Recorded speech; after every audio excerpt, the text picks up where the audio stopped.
of a Judicial Service Commission. And we established that Her Ladyship, Justice Wilfrida Mugambi, got her LLM from Birmingham University in the UK. How then do we want to bring these lies and feed them to the people of Kenya, feed them to the court, and expect that on account of such flimsy, concocted material, then the court should recuse itself? Is it a case of us saying, by all means necessary, we shall not appear before that court? My lords, my ladies, there are clear standards and thresholds that have been established both by the regulations governing the conduct of the courts and even case law. That, my lords and my lady, first, you exercise your conscience as to what should make you recuse yourself. Number two, in the event that a party is raising a concern as to your recusal, then it must be a substantial issue. It must be a substantial question that has been brought before you.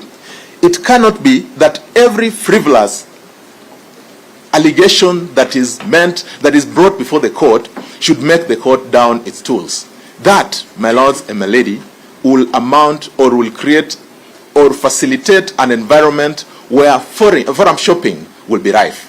We'll just need to mention anything, that I went to school with so-and-so, that I'll go to church with so-and-so, that I traveled with so-and-so, and that should be a reason for them to recuse themselves. That certainly cannot be the standard. My lords and my lady, I would refer you to one of the decisions in our bundle and list of authorities. That's UNAD, Ex parte CJL 1986, 60 AL JR 528, where the court had this to say, that although it is important that justice must be seen to be done, it is equally important that judicial officers discharge their duty and do not, by acceding too readily to suggestions and appearances of bias, encourage parties to believe that by seeking the disqualification of a judge, they will have their case tried by someone thought to be more likely to decide the case in their favor. My lords, my lady, the question that we'll be asking ourselves is, what is that fundamental question that has been presented? And why this is an important concern is because sometimes such frivolous grounds are raised purely to embarrass the court. On this occasion, I have absolutely no doubt in my mind that the net effect of what these allegations have done is an attempt at embarrassing the court. My lords and my lady, we urge that you resist that invite. You resist that temptation to ask the court to recuse itself on the basis of such flimsy, baseless allegations.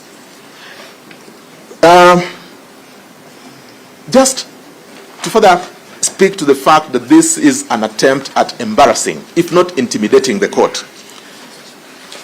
Our friends for the applicant have also indicated that they have simultaneously sent or lodged a complaint with the Judicial Service Commission. Following from the submissions that I made reference to in the ruling about intimidating the court with radical surgery, again going to the question of presenting this application for recusal after the one yesterday, and now going to lodge a complaint to the Judicial Service Commission, is that not an attempt at intimidating the court? My lords and my lady, I would not ask for an answer. That is an issue that anybody, any reasonable person out there would be able to make an indication or a determination about in their own space. My lords and my lady, is it also possible that this could be one of those issues that the applicants, or rather the respondents, have complained of as being a delaying tactic? Because we raised concerns yesterday. We are raising them again today. We have spent a whole afternoon arguing about issues that on the one hand had been completely determined by this court. The second part of those issues are issues that did not have any grounding, any material or in support whatsoever.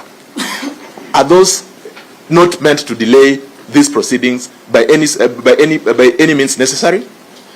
Having taken cognizance of the fact that we came to you, both parties, under certificate of urgency, these matters must be treated with the urgency with which we came. And so we ask, my lords and my lady, that you dismiss that application with the contempt it deserves. May I now invite my learned friend, Mr. Nyamodi, to speak to a few of the remaining issues. My lord.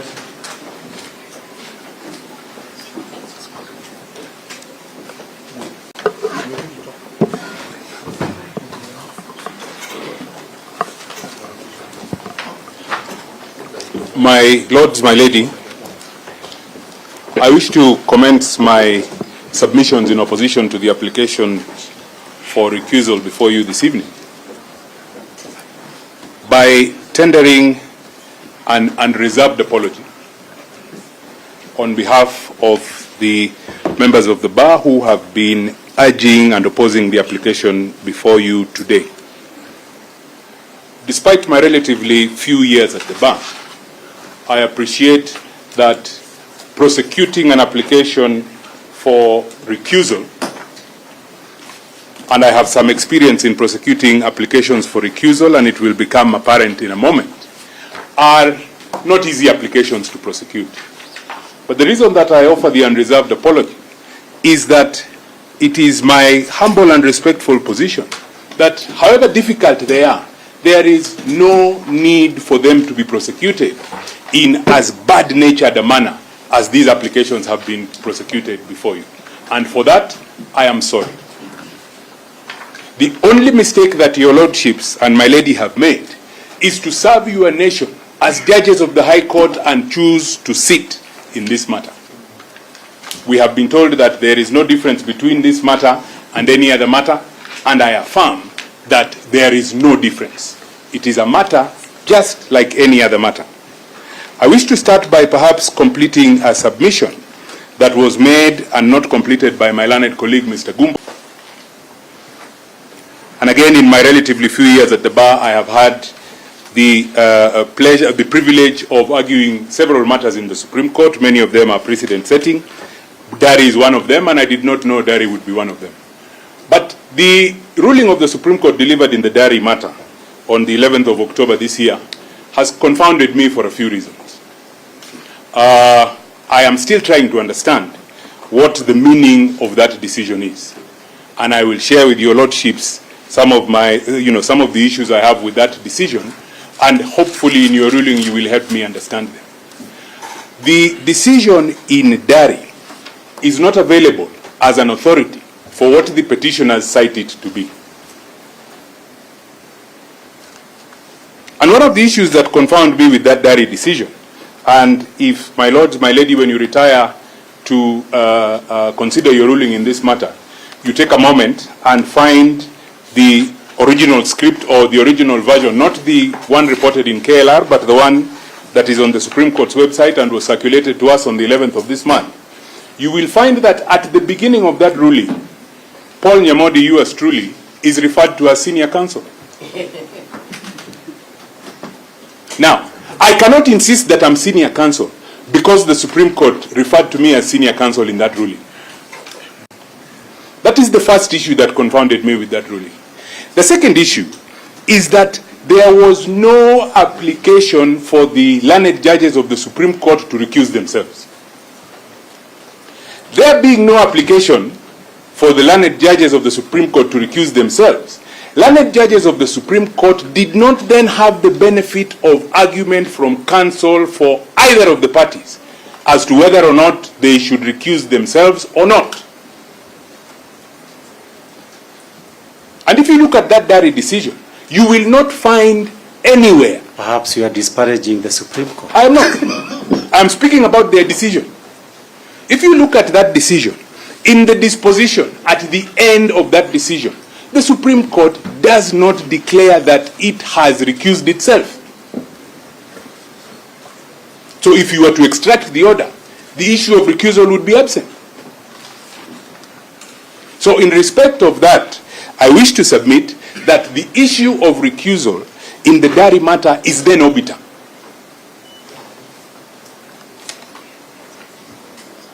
having not been an issue before court, and having not been an issue that parties submitted to, it then cannot become an authority. It cannot then be cited as an authority for recusal.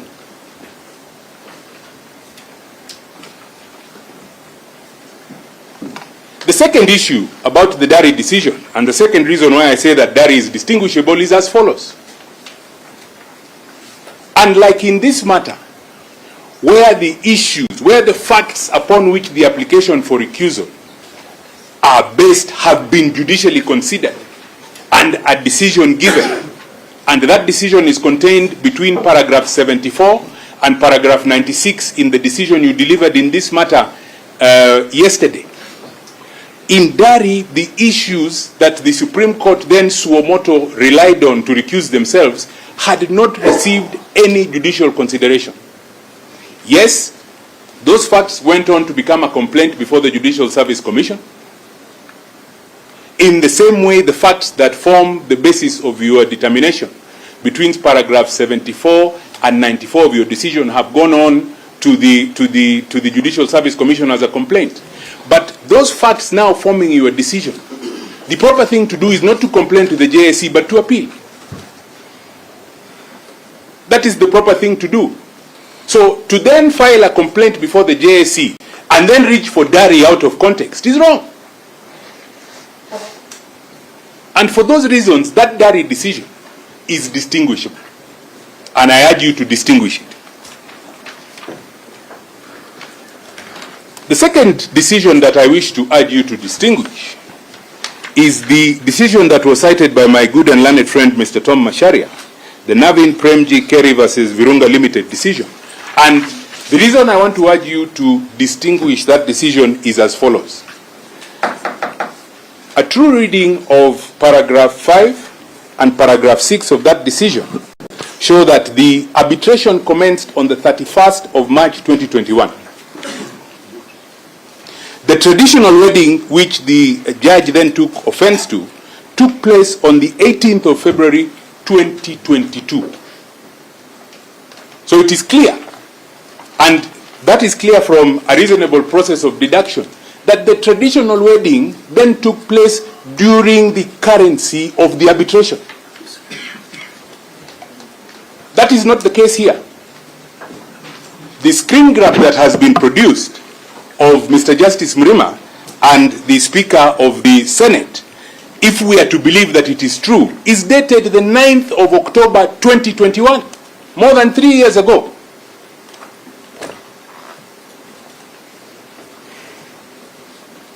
So this decision is distinguishable on the facts. Judges do not live in glorious isolation. Your appointment as a judge does not mean that you cannot invite your friends to a wedding. On the 9th of October 2021, Mr. Justice Mrima did not know that he would have to go through the torment of sitting on this bench.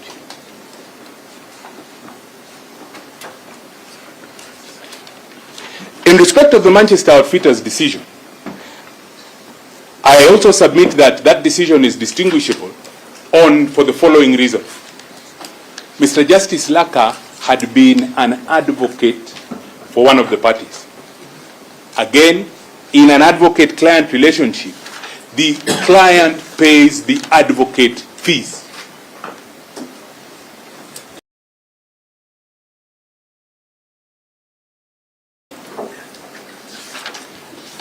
And that relationship is not at play here.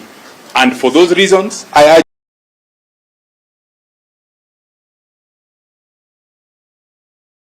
urge you to distinguish that decision. My Lord, there are two pieces or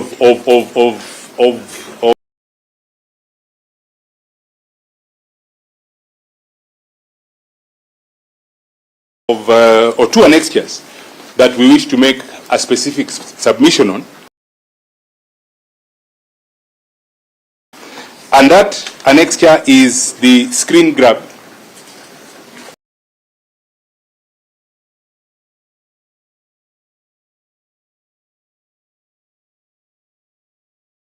from Amason Kingi's account and the prophecy by learned senior counsel Ahmed Nasir as to what would take or what is going to happen in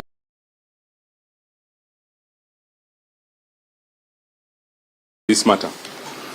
My Lord, those are electronic evidence.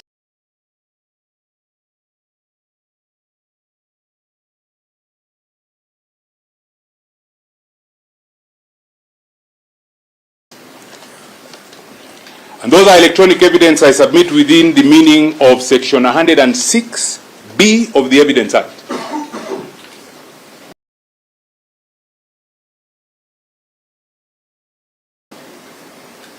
In the absence of a certificate,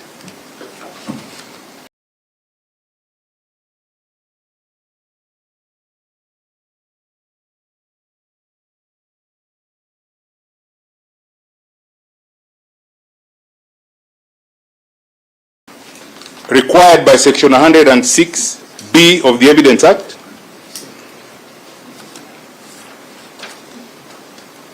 that evidence is not admissible.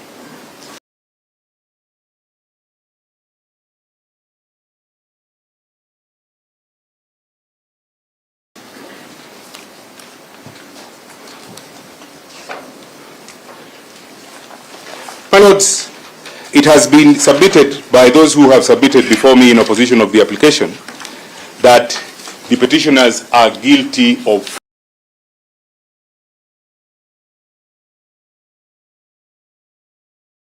forum shopping.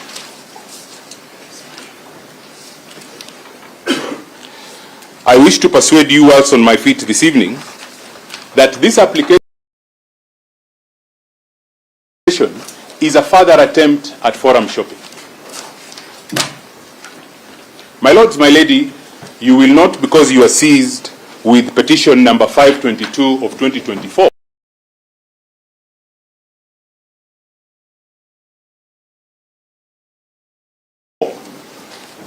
that on the eve of the impeachment hearing,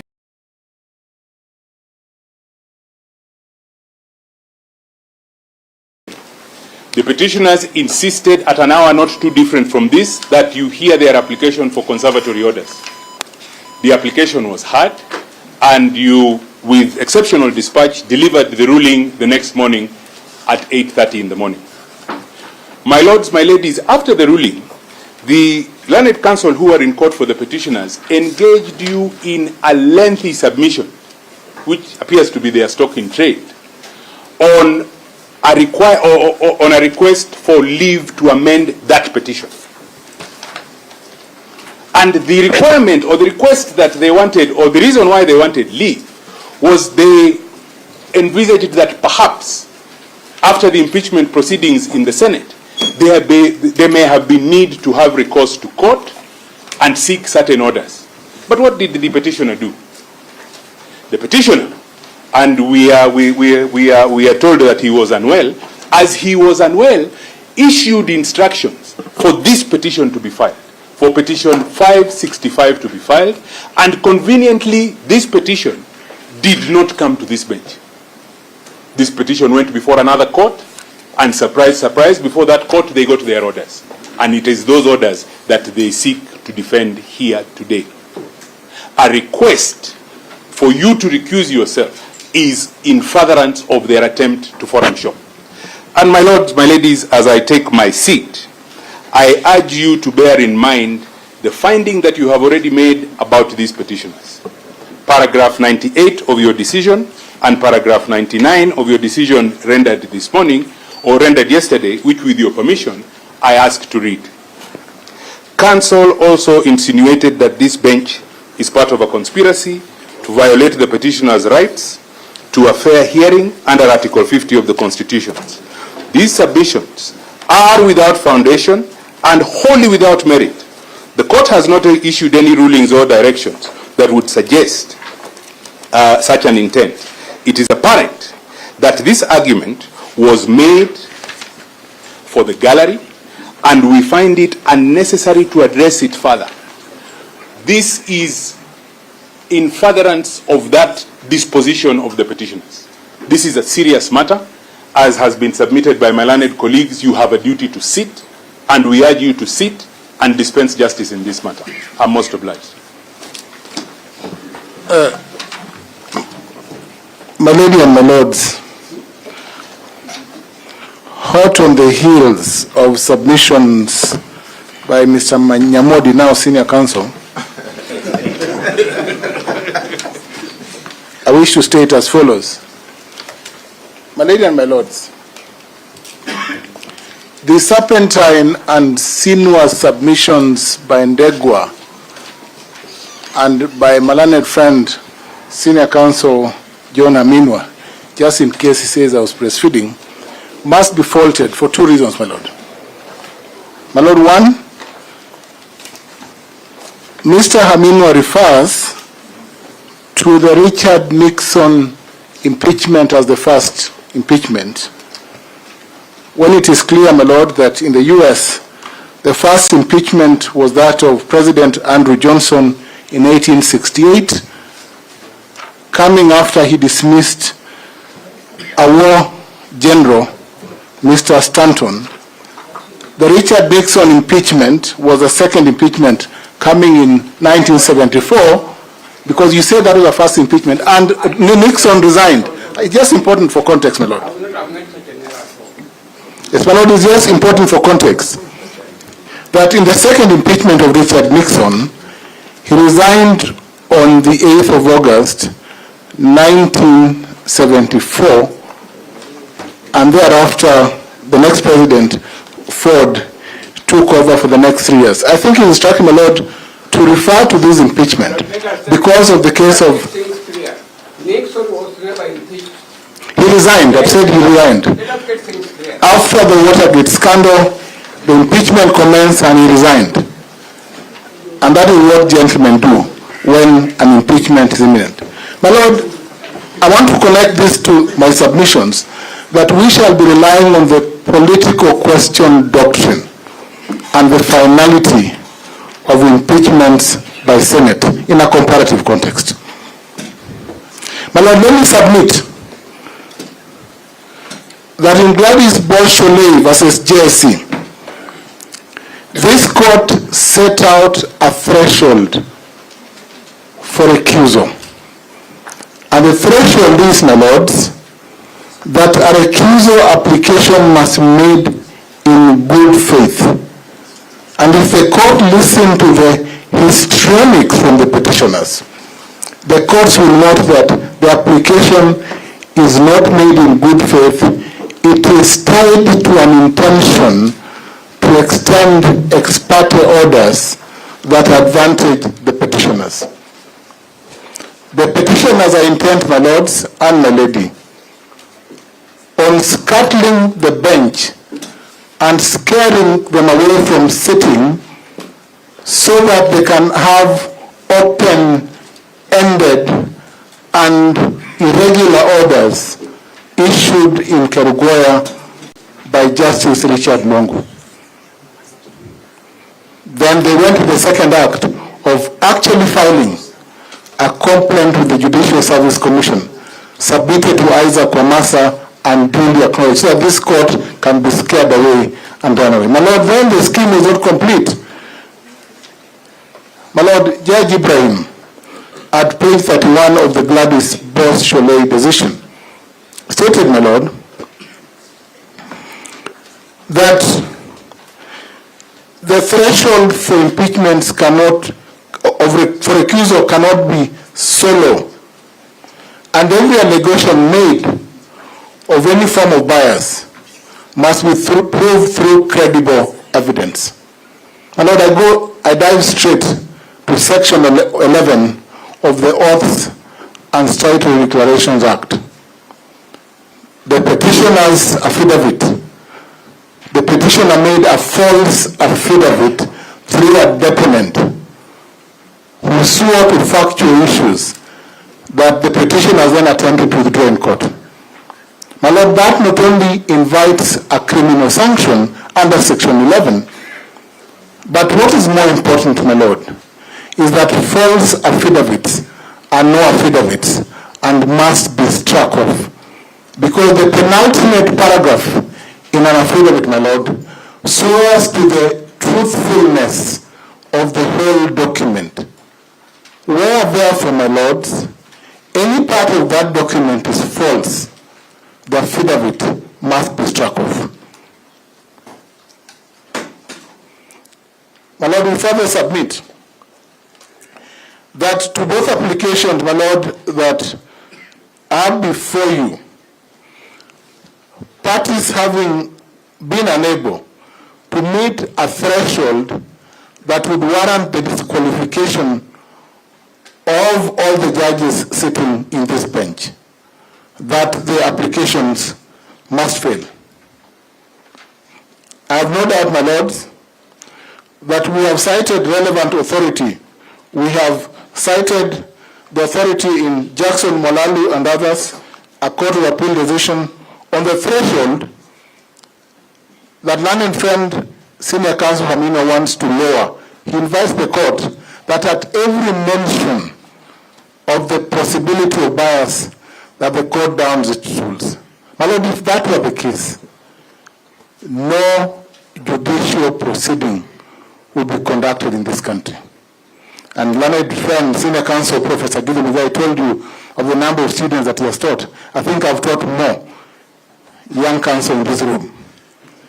And it would be impossible, my Lord, if association by way of sharing a classroom or teaching were a threshold or a test for bias, that judges would recuse themselves, my Lord.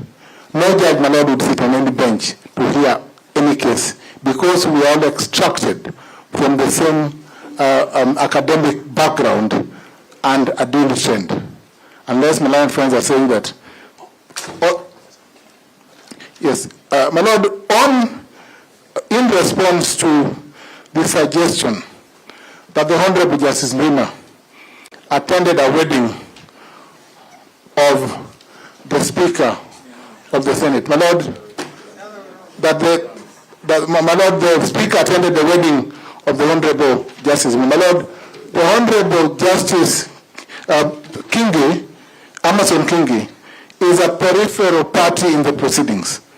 Indeed, if you look at the proceedings, my Lord, what we have in the proceedings is not Amason Kingi as a party in his name. It is the office of the Speaker as a corporate office who is a defendant or a respondent in these matters. But number two, my lords, the Honorable Speaker Kingi merely presided over the proceedings in Senate and was not a voting member in the sitting of Senate that led to the impeachment of the former Deputy President.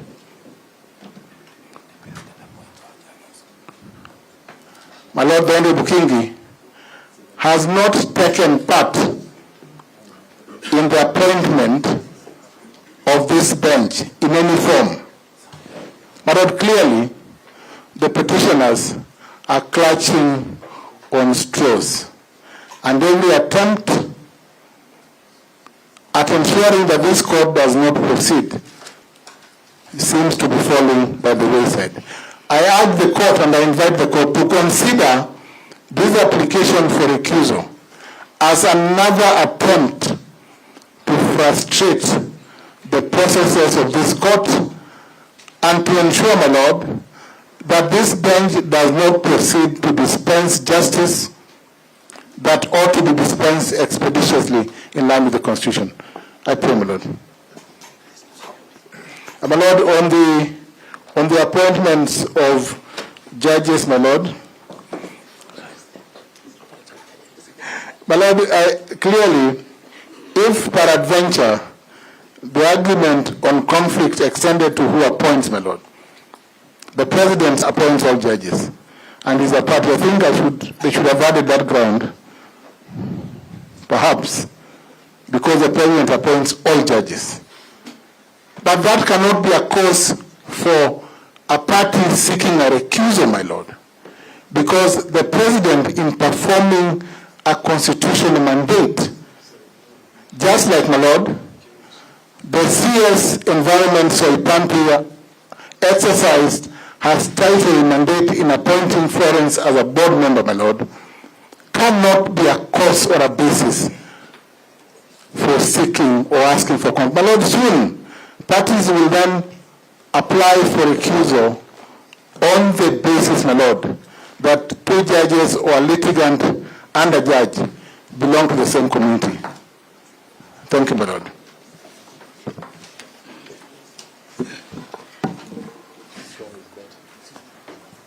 Sorry, none of them is quite near me, so I think I will.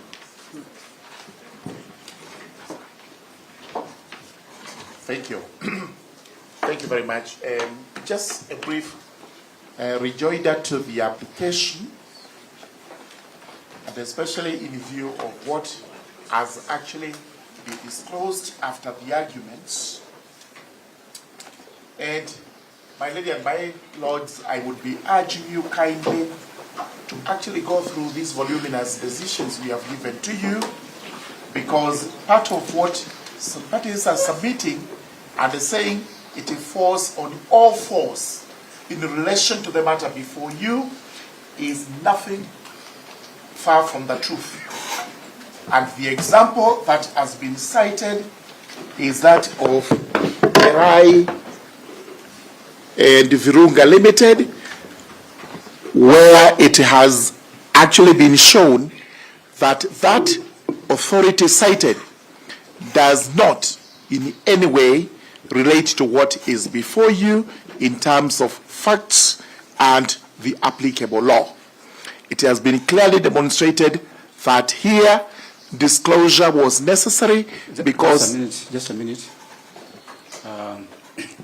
We wish to adjourn for 10 minutes. You can take health break for 10 minutes.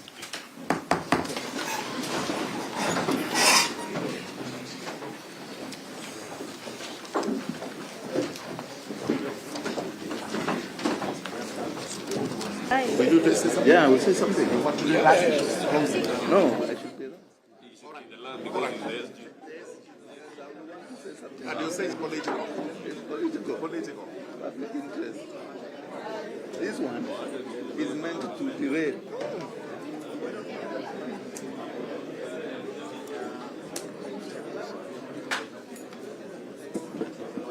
How long are you?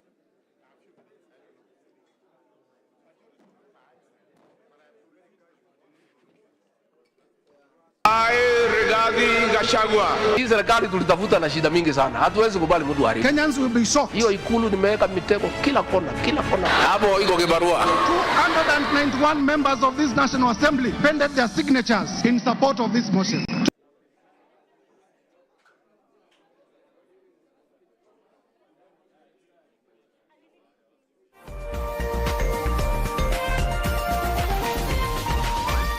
This is NTV.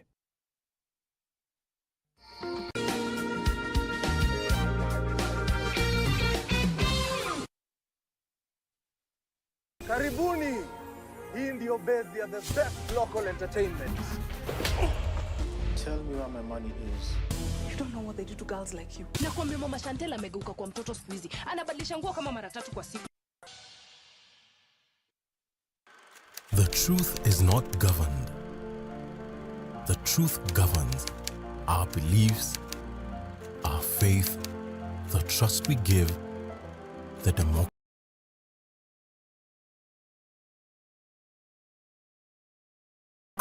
we seek. When held back, it always breaks free. Seek the truth. Set yourself free. Subscribe to read online at epaper.nation.africa. Daily Nation, the truth unfiltered. Get ready to have your mind blown. Hey, what's up, my good people? This is your girl, Avril. We're bringing you the hottest show in town. The king of gospel, and I represent for Quantum Mix. Yo, Butrus, aka the sharp god up in the mix, you know what I'm saying? NTV, shout out to you, bro. From exclusive interviews with the biggest names in the game. And snippets from your favorite live performances. Don't miss out on the fun. Tune into Kwetu Mix every weekday from 5 to 6 p.m. only on NTV. New Panadol Extra Soluble dissolves twice as fast versus standard paracetamol tablets. When I have back pain, I reach for 2 tablets of Panadol Extra for fast relief of strong pain, like headache, toothache, muscle pain, and I'm released from pain to be there for those who need me. Try Panadol Extra for fast and effective relief from strong pain. New Panadol Extra Soluble dissolves twice as fast versus standard paracetamol tablets.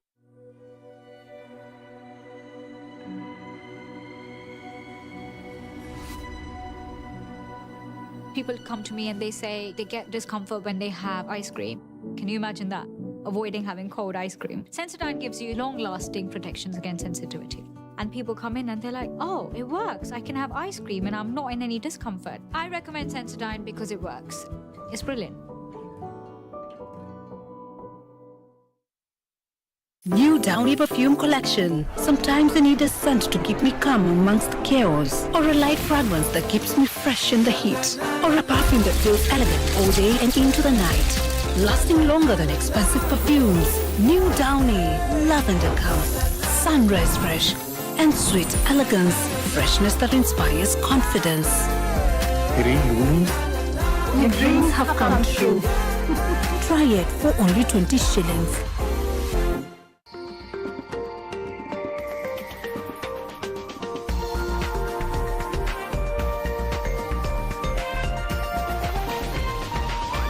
NTV, turning on your world.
Yajayo katika NTV jioni. According to the petitioners, is that there is a very close relationship between one of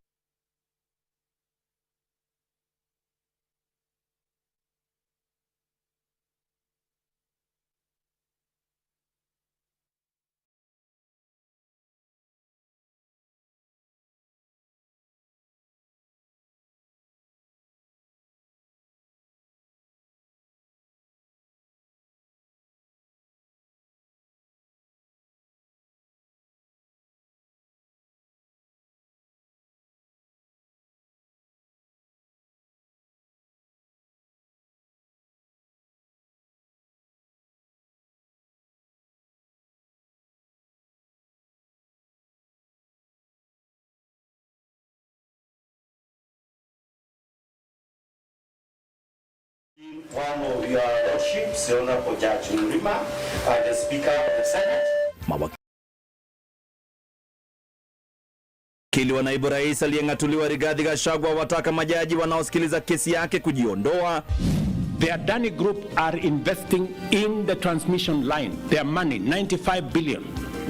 We would have otherwise gone to borrow that money, burden the people of Kenya. Rais Ruto asisitiza kuwa Adani ataifaa Kenya pakubwa katika kufadhili baadhi ya miradi. Ameona nini rais? Tunataka serikali itoe majibu ambayo kwamba hao wasichana waliuawa na nani, gari gani ilichukua. Next time hatujui ni nani, ni mimi ama wengine wetu. Wakazi wa Eastleigh wajitokeza kulaani mauaji ya watu watatu. Wanataka serikali kuwachukulia hatua kali wahusika. Na je, mjumbe wa Kiharu Ndindi Nyoro ameenda wapi? Maswala yanaibuka kuhusu upotevu huu usiokuwa wa kawaida siasani.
dreamer.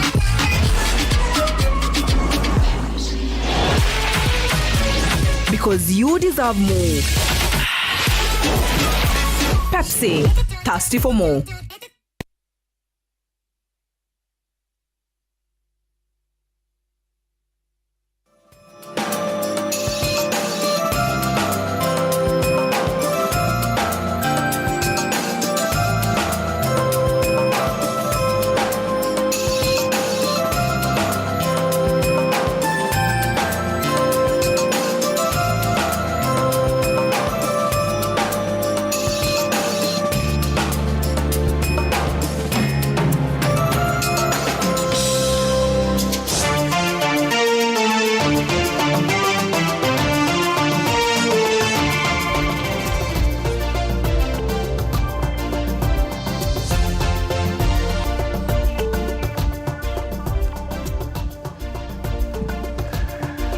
Na mtazamaji, aliyenunua nguo ameipenda kwa sababu ina kidoa. Aliyenunua nguo ameipenda kwa sababu ina kidoa, lakini aliyeitengeza alikasirika manake aliweka kidoa kwa bahati mbaya.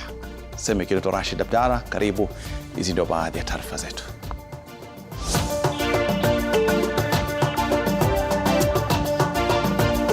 Mwanamke aliyedai kunusurika sasa saidia polisi kwa uchunguzi wa mauaji ya mama na binti wawili Isili. We have been courteous enough. We have read our directions. And I think you should let us wait for proceedings in the afternoon. Malumbano ya kisheria kwenye kesi ya Gachagua, huku mahusiano ya majaji watatu yakizua midahalo ya kisheria. The investment we've come to launch here today is not funded by the government of Kenya. This is an investment by the private sector. Rais Ruto atetea mkataba wa zaidi ya shilingi bilioni 90 kati ya serikali na kampuni ya Adani ya India.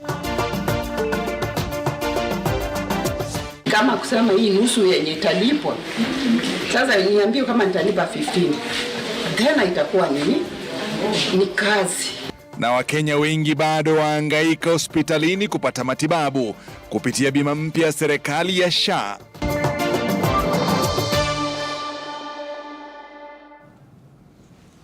Na mtazamaji, karibu. Mimi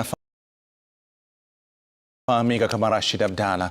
Na jopo la majaji watatu wa Mahakama Kuu kwa sasa linaendelea kusikiliza malalamishi kutoka kwa mawakili wa naibu rais aliyebanduliwa Rigathi Gachagua wanaotaka majaji hao kujiondoa. Mawakili wa Gachagua wakishikilia kuwa majaji Eric Ogolla, Anthony Mrima na Freda Mugambi wajiondoe kwenye kesi zinazohusu kuondolewa mamlakani kwa Gachagua kama naibu rais, wakidai hawatatoa haki. Mawakili wa Gachagua wamedai kwamba majaji yao wana uhusiano wa karibu na Rais William Ruto, Spika wa Senate Amason Kingi na naibu rais aliyependekezwa Kithure Kindiki. Hata hivyo, upande wa serikali umeshikilia kuwa hakuna ukiukaji wowote wa kisheria kuhusu uhusiano huo. Tusikize kinachoendelea kwa sasa.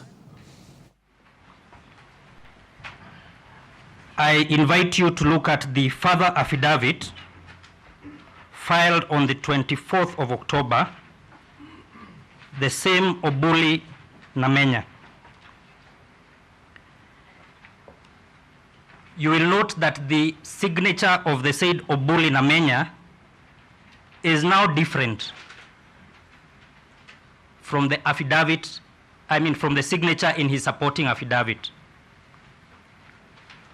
So that we now have three different signatures, one of the advocate, one of the supporting affidavit, and one of the further affidavit. Your Lordships, all these signatures are different. But the drama does not stop there. I invite you again to go to the supporting affidavit of Obuli Namenya, sworn on the 22nd of October 2024. That affidavit is commissioned by an advocate called John Muoka Advocate. Your Lordships, I had occasion this afternoon to go into the LSK search engine, and I was surprised to learn that the said Commission of Oaths is an inactive advocate. He has not practiced law since 2018.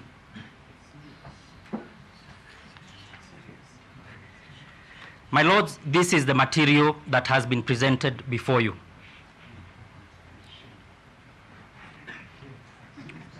My client will not apply to strike out this affidavit is that this is a matter that ought to have been disclosed for whatever it is, at the inception but as you of the retire proceedings.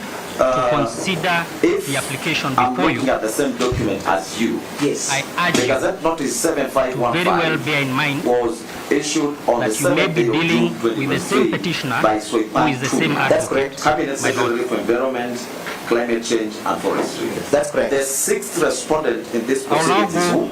To the application itself. I'll get there. I'm sorry, I'm not asking. And my lord, you have been treated. No, excuse me. No. Hold on. To the issues of bias. Your ladyship and my lords, they will have time, as you say, to respond and say all these things. If he's saying nonsense, they will stand up and say so. But this constant interruption is intended there is a letter that was written by my learned friend when the time comes. And very good friend. Stop bullying people. And we have Mr. John the condescending nature of the respondents. Everybody here has been instructed by a client either to speak sense or nonsense. Hayo ni majibizano makali ambayo yamekuwa kwenye mahakama Milimani hii leo, wakati naibu rais amekuwa amepeleka kesi kule kotini akisema kwamba majaji watatu wasiwe kwenye kusikiza kesi yake. Sasa tuelekee kule Milimani ambako kesi hii inaendelea. Kusikiza ni kipi ambacho kinaendelea kwa hivi sasa pale Milimani. Wale ambao ni upande wa bunge la kitaifa, upande wa spika wa seneti, serikali wanazungumza yao. Mapema Rigathi Gachagua na mawakili wake walikuwa wameshazungumza. Mtazamaji, bado tunafuatilia kwa karibu zaidi mwongozo utakaotolewa pale. Tutakuwa tunakuletea taarifa hiyo pindi yatakapohamuliwa, lakini kwa hivi sasa ni kwamba maafisa wa ujasusi wameanzisha uchunguzi kuhusu mauaji ya meneja wa kampuni ya Wells Fargo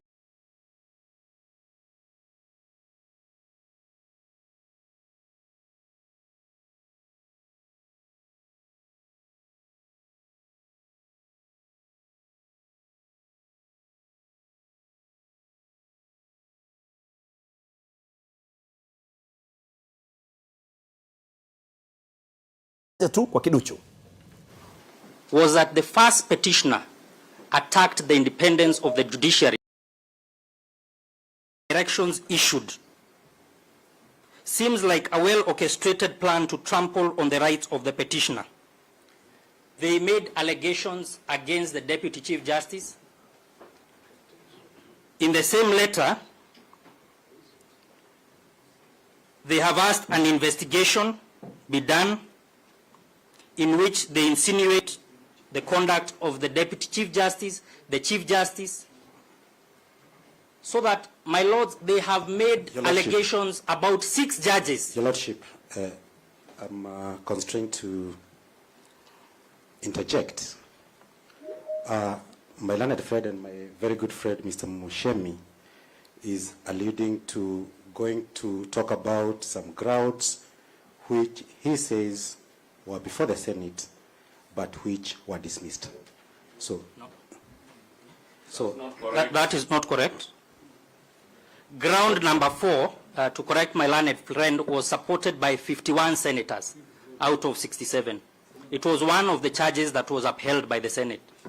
My Lord, those are the matters that are in the petition, and that is where we are before you. Let us restrict ourselves to the application.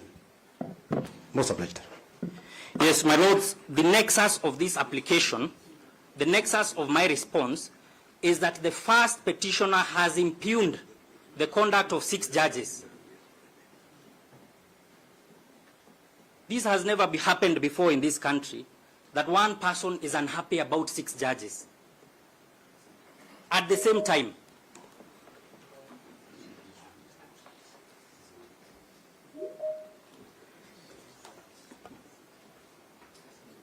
my lords, you have been treated this afternoon to issues of bias.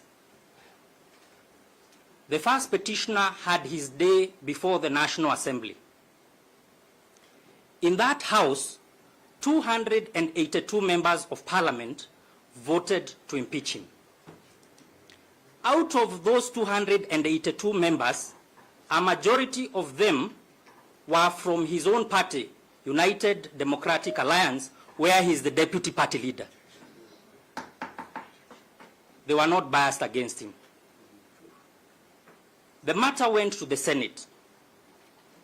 53 senators, a majority of them from his own party, voted to impeach him. He did not raise the issue of bias. My lords, you have been treated to the issue of weddings. Weddings by the petitioners. I ask this court to take judicial notice that in the National Assembly, and my learned friend Kibe Mungai spoke about our tradition, we come from the same community, the first petitioner last year attended the wedding of a member of parliament, Eric Wamumbi, member of parliament for Madeira, where the first petitioner comes from. That member of parliament subsequently impeached him. If the basis of closeness is the basis of impeachment, how would somebody who have attended his wedding impeach you? But he did not impeach him because of attending his wedding. He impeached him because of serious violations of the Constitution. So that if the issue here is a wedding being attended, the first petitioner himself has attended a wedding, and not just as an ordinary guest. He was the father of that member of parliament in that wedding. But he was still impeached. So that, my lords, I want you to take comfort. Those are matters before the Hansard of the National Assembly, which is evidence before this court. Your lordships should take comfort. The first petitioner in the National Assembly, he impugned institutions. In the Senate, he impugned the Ethics and Anti-Corruption Commission, the National Intelligence Service. He has now impugned the conduct of IABC. He has now impugned the conduct of the National Assembly. He has impugned the conduct of the Senate. He has impugned the conduct of the executive. So which institution does he have faith in this country? It appears that there is none. My lords, eminent judges, it is a matter of judicial notice that your esteemed colleagues, although the petitioners argue that you are unfit to hear this matter, have elected one of you, presiding judge, to be a principal judge, your own peers, through a peer review. All judges in the country have elected one of you to be principal judge. Your peers equally have elected one of you to the Judicial Service Commission. My lords, our application is limited to your lordships and her ladyship, not the other judges. And there are many outstanding judges in this country with courage, with everything. The petitioner has not cast aspersions on judges generally. We've stated our grounds for the application for recusal of this particular bench. Your Lordship, the character of judges in this session has been impugned by several counsel appearing for their clients, and it is important that we rebut the issue of their character. Proceed, please. Thank you. Your Lordships, my client, the 9th respondent, has also filed a public participation report before this court. 200,000 Kenyans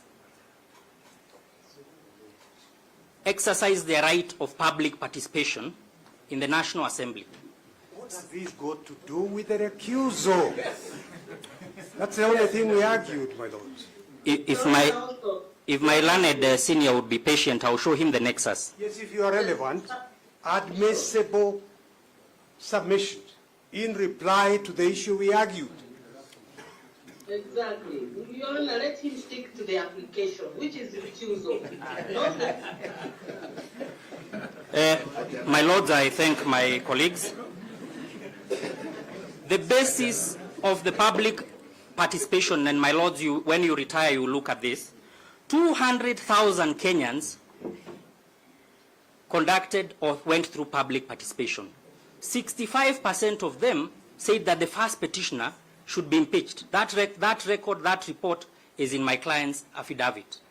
And the reason I am saying this, my lord, is that the nexus of this is that the first petitioner has no confidence in all institutions. He has no confidence in 6 judges. He has no confidence in all Kenyans who went through public participation. Objection. He has no confidence in anything.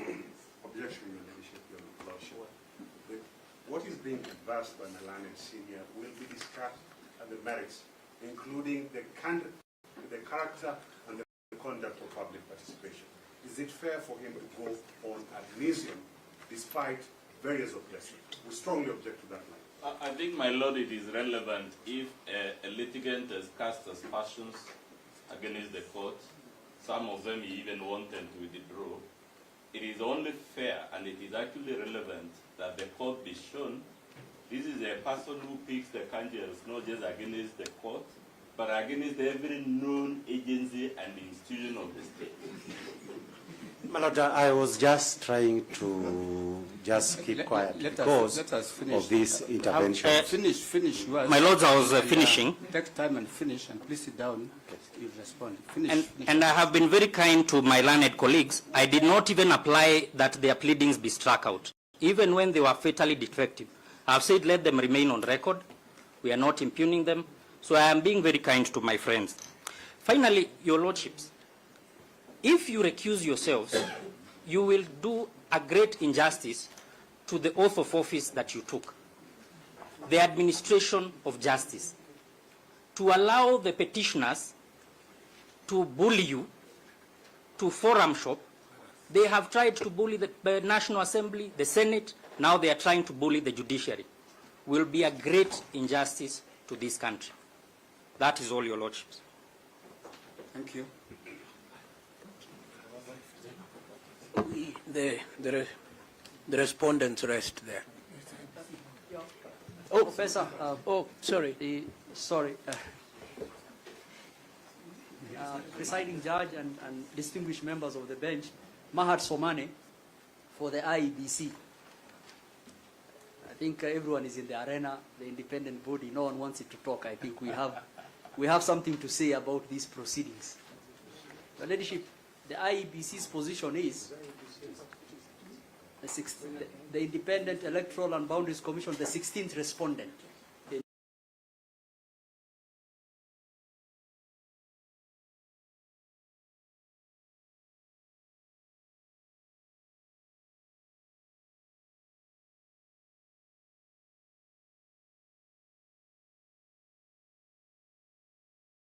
And our position is that the court has a 3-tier constitutional doctrines that it has to satisfy itself.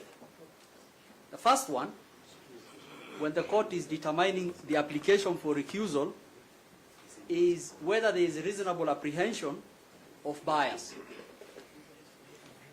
The question the court should ask itself is, do the circumstances give rise to a reasonable apprehension in the mind of, number 1, a reasonable person, number 2, a fair-minded person, and number 3, an informed member of the public. So the test is all those 3 criteria has to be met. The second constitutional criterion that has to be met is the presumption of impartiality of judges pursuant to the oath of office they took must be rebutted, and that with probative evidence. not on aspersions, not on allegations, with probative cogent evidence. The third one, which is also a third constitutional doctrine, is judges generally in our constitutional dispensation have a constitutional duty to sit. We give them security of tenure. We pay them from the consolidated funds. They have a duty to sit and to hear all matters. And that duty can only be rebutted when there are valid grounds relating to it. We refer the court to the authority which has been placed before it, Sholei and another versus Judicial Service Commission, petition number 34 of 2014. We refer the court to paragraph 5 of the said decision as relates to the duty to sit in every matter and not to choose on any allegation that is made on it. We refer the court to paragraph 16 of the said judgment, the very analysis done by Justice Mohammed Ibrahim and the dicta of Ledeni. We refer the court to paragraph 27 as relates to recusal and reassignment. And if the court applied first principles, the position of the Independent Electoral Commission is the threshold has not been met, the matter should be expeditiously disposed by the court. Thank you.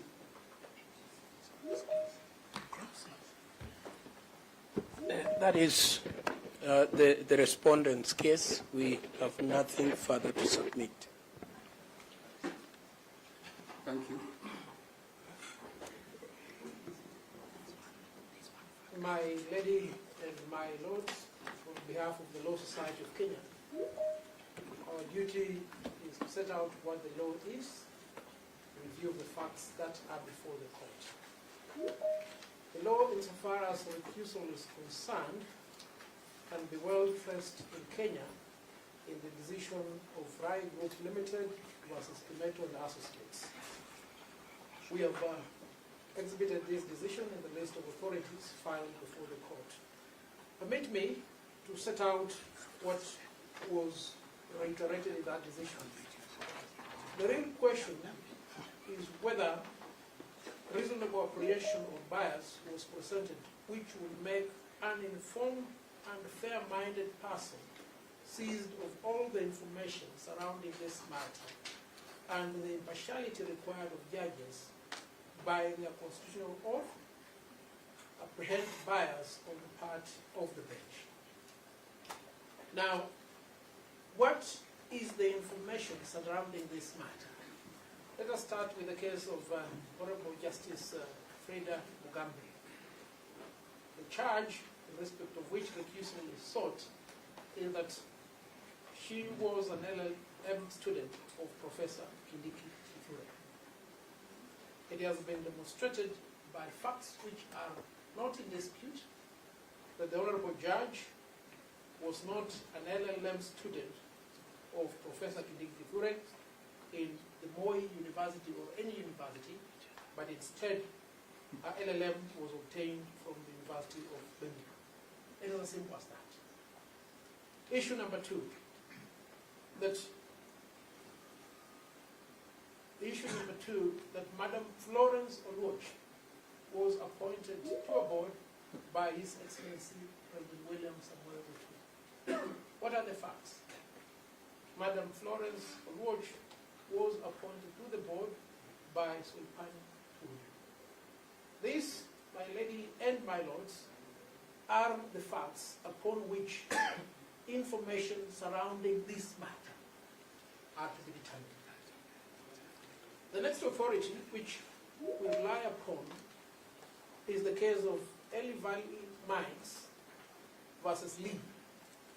And the principle set out in that case is as follows.